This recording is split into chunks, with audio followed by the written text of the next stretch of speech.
So ಹಾಂ, next spelling rule. So ಇಂಗ್ಲೀಷಲ್ಲಿ spelling rule ಬಹಳ ಮುಖ್ಯ ಅಂತ ಹೇಳಿದೆ ನಾನು. ನೆಕ್ಸ್ಟ್ ಸ್ಪೆಲ್ಲಿಂಗ್ ರೂಲ್ ಯಾವುದು? Rule number 7. Spelling rule number 7. Spelling rule ಬಹಳ ಮುಖ್ಯ. ನಾವು ಇಂಗ್ಲೀಷು ಓದೋದು ಮತ್ತು ಬರೆಯೋದು ಕಲಿಬೇಕಾದ್ರೆ ಸ್ಪೆಲ್ಲಿಂಗ್ ರೂಲ್ಸನ್ನು ನೀವು ಮರ್ತರು ಅಥವಾ ನೀವು ಕಲಿದೇ ಇದ್ದರೆ ಖಂಡಿತ ನಿಮಗೆ ಇಂಗ್ಲೀಷ್ ಓದೋದು ಬರೆಯೋದು ಬಹಳ ಕಷ್ಟ ಆಗುತ್ತೆ. ಓಕೆ, ಸೊ 6 ಸ್ಪೆಲ್ಲಿಂಗ್ ರೂಲ್ಸನ್ನು ನಾವು ಈ ಒಂದಷ್ಟು ಕ್ಲಾಸಲ್ಲಿ ಕವರ್ ಮಾಡಿದ್ವಿ ಅಲ್ವಾ. ಈಗ rule number 7, this is quite interesting, ತುಂಬ ಇಂಟ್ರೆಸ್ಟಿಂಗ್ ಇದೆ ಇದು. ರೂಲ್ ನಂಬರ್ 7ಅಲ್ಲಿ ನಾವು ಏನು ಹೇಳ್ತೀವಿ ಅಂತ ಹೇಳಿದ್ರೆ, ಏನು ಕಲಿತೀವಿ ಅಂದರೆ, ಜಿ, ಇಂಗ್ಲೀಷಲ್ಲಿ ನಮಗೆ ಜಿ ಅಕ್ಷರ ಏನಿದೆ, ಜಿ ಅಥವಾ ಜಿ, ಇದಕ್ಕೆ 2 ಸೌಂಡ್ ಇದೆ ಅಂತ ನಾನು ಹೇಳಿದೆ. ಒಂದು ಗ, ಇನ್ನೊಂದು ಜ, ರೈಟ್. ಜಿ ಅನ್ನೋ ಅಕ್ಷರಕ್ಕೆ 2 ಸೌಂಡ್ ಇದೆ. ಈ 2 ಸೌಂಡ್ ಎಲ್ಲೆಲ್ಲಿ ಬರುತ್ತೆ ಅಂತ ನಾವು ಕರೆಕ್ಟಾಗಿ ಸ್ಪಷ್ಟವಾಗಿ ನಮಗೆ ಗೊತ್ತಿದ್ದರೆ ರೀಡಿಂಗ್ ಆ್ಯಂಡ್ ರೈಟಿಂಗ್ ನಮಗೆ ತುಂಬ ಈಸಿ ಆಗುತ್ತೆ. ಓಕೆ, ಈ ಗೊಂದಲ ಇದ್ದೇ ಇದೆ ನಿಮಗೆ ಸ್ಟಾರ್ಟಿಂಗಿಂದನೂ ಈ ಸಮಸ್ಯೆ ಇದೆ. ಸಮಸ್ಯೆ ಅಲ್ಲ, ಇದು ಒಂದು ಡೌಟ್ ಇದೆ. ಜಿ ಕೆ 2 ಸೌಂಡು ಅಂತ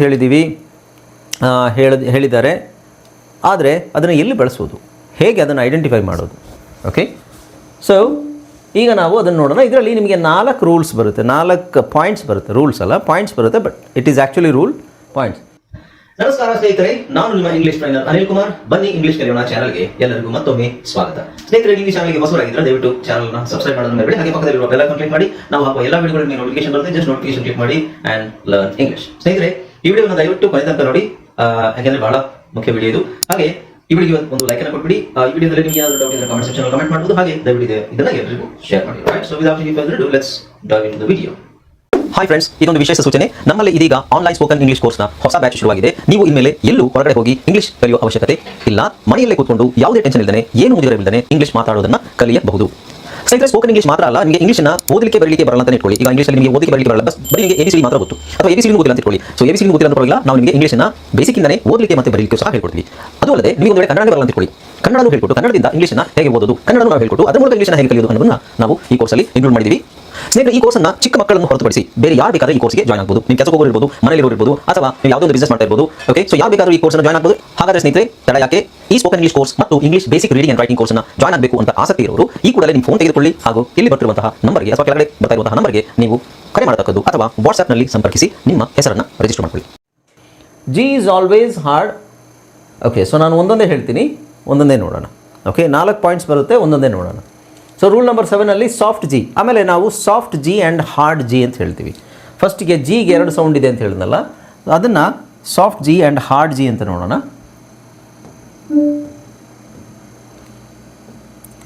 ಓಕೆ, ಯಾ, ಜಿ, ಇದು ಗ, ಇನ್ನೊಂದು ಜ.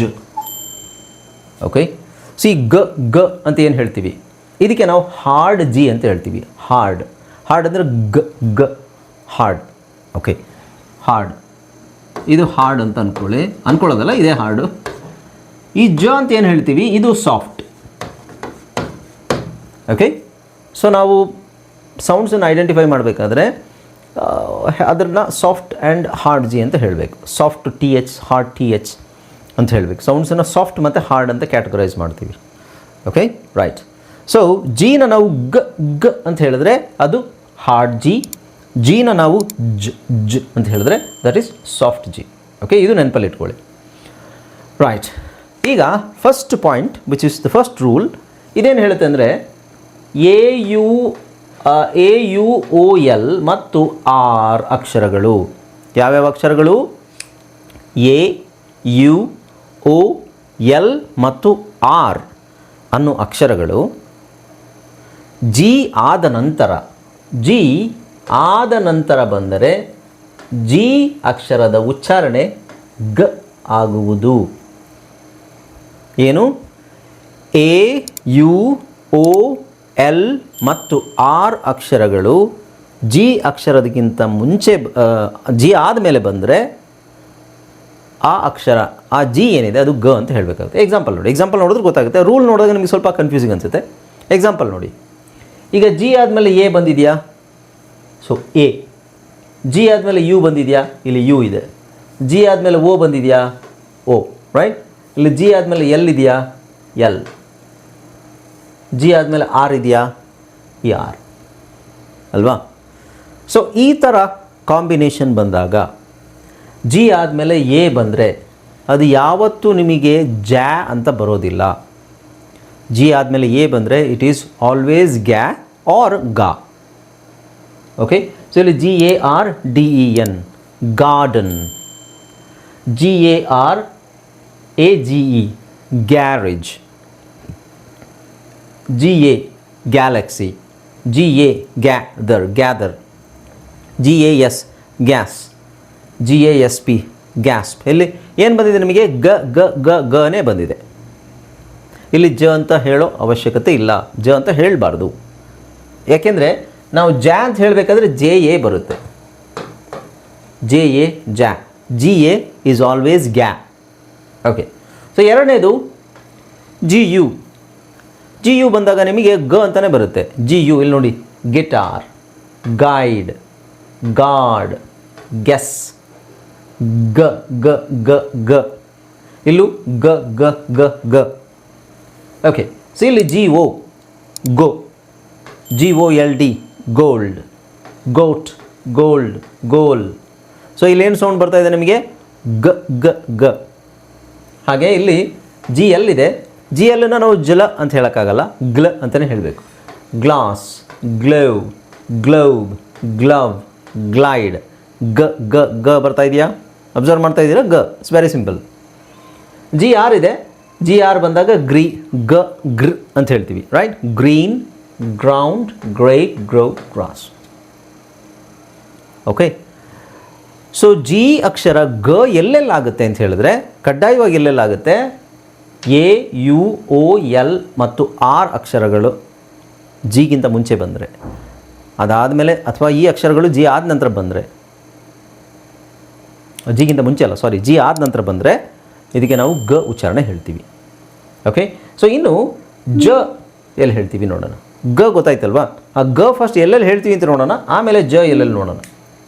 ಎರಡನೇದು ಏನು ಹೇಳುತ್ತೆ, ಇದು ಸಿಂಪಲ್. ಇದು ಎರಡನೇದು ಏನು ಹೇಳುತ್ತೆ, G is always hard at the end of any word. G is always hard at the end of any word ಅಂದರೆ ಯಾವ ಜಿ ಅಕ್ಷರವು ಯಾವುದೇ ಪದದ ಕೊನೆಯಲ್ಲಿ ಗ ಆಗುವುದು. ಇಲ್ಲಿ ನೋಡಿ, ಬ್ಯಾಗ್, ಇದನ್ನು ಬ್ಯಾಜ್ ಅಂತ ಹೇಳಲ್ಲ, ಬ್ಯಾಗ್. ಡಾಗ್, ಡಾಜ್ ಅಂತ ಹೇಳ್ತೀವಿ, ಇಲ್ಲ. Bag, dog, big, rug, leg, pig, dig. ಕೊನೆಯಲ್ಲಿ ಬಂದಿದೆ ತಾನೆ. ಕೊನೆಯಲ್ಲಿ ಬಂದಾಗ ಬರೀ ಜಿ ಇದೆ, ಸೊ ಅದನ್ನು ನಾವು ಗ ಅಂತಲೇ ಹೇಳ್ತೀವಿ. ಹಾಗೆ ಇಲ್ಲಿ running, eating, singing, painting, talking, walking, driving. Okay, G ಇದೆ, ಗ ಅಂತ ಹೇಳ್ತಾ ಇದ್ದೀವಿ. ಓಕೆ, ಈಗ ಇಲ್ಲಿ ನೋಡಿ, ಮೂರನೇದು, ಯಾವುದೇ ಪದಗಳು ಜಿ ಇ ಅಲ್ಲಿ ಕೊನೆಯಾದರೆ ಜಿ ಅಕ್ಷರದ ಉಚ್ಚಾರಣೆ ಜ ಆಗುವುದು. ಇದು ನೆನಪಲ್ಲಿ ಇಟ್ಕೊಳ್ಳಿ, ಅದು ಎಲ್ಲದನ್ನು ನೆನಪಲ್ಲಿ ಇಟ್ಕೋಬೇಕು. ನಾನು ಹೇಳ್ತಾ ಇರೋದು, ಯಾವುದೇ ಪದಗಳು ಜಿ ಇ, ಜಿ ಮತ್ತು ಇ ಅಲ್ಲಿ ಕೊನೆಯಾದರೆ, ಬರೀ ಜಿ ಅಲ್ಲ, ಬರೀ ಜಿ ಅಲ್ಲಿ ಕೊನೆ ಆದರೆ ಗ ಅಂತ ಹೇಳಬೇಕು. ಯಾವುದೇ ಪದಗಳು ಜಿ ಇ ಅಲ್ಲಿ ಕೊನೆಯಾದರೆ ಈ ಜಿ ಇನ ನಾವು ಏನಂತ ಹೇಳ್ತೀವಿ, ಜ ಅಂತ ಹೇಳ್ತೀವಿ. ಓಕೆ, ಉದಾಹರಣೆಗೆ ಇಲ್ಲಿ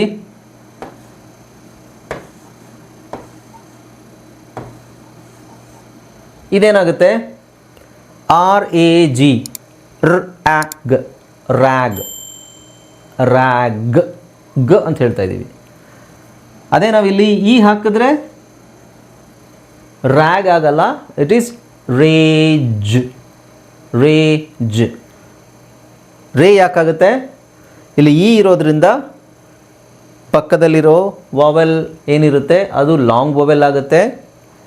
ಇಲ್ಲಿ ಜಿ ಜೊತೆಗೆ ಇ ಇರೋದ್ರಿಂದ ಇದರ ಪ್ರಕಾರ ಜ ಅಂತ ಹೇಳಬೇಕು. ಸೊ ರ ಎ ಜ್, ರೇಜ್. ಒಂದು ಅಕ್ಷರ ತೆಗೆದ್ರೆ ಇದು ರ್ಯಾಗ್, ರ್ಯಾಗ್. ಓಕೆ, ಸೊ ಈಗ ನೋಡಿ, ಇದನ್ನು ನಾವು ಓದೋದು ಹೇಗೆ, ರ್ಯಾಗ್ ಕನ್ನಡದಲ್ಲಿ ಓದು. ಅದೇ ಇದಕ್ಕೆ ಒಂದು ಇ ಹಾಕಿದ್ರೆ, ಇ ಅಷ್ಟೇ ಹಾಕಿದ್ದೀವಿ, ಇಲ್ಲಿ ರ್ಯಾಗ್ ಇರೋದು ಏನಾಗುತ್ತೆ, ಇದು ರೇಜ್ ಆಗುತ್ತೆ. This is the difference. ಅರ್ಥ ಆಗ್ತಿದೆಯಲ್ಲ ಎಲ್ರಿಗೂ? ಅದೇ ಥರ ಇಲ್ಲಿ ನೋಡಿ, ಈಗ ನಾನಲ್ಲಿ ಈ ತೆಗಿತೀನಿ ಅಂತ ಇಟ್ಕೊಳ್ಳಿ.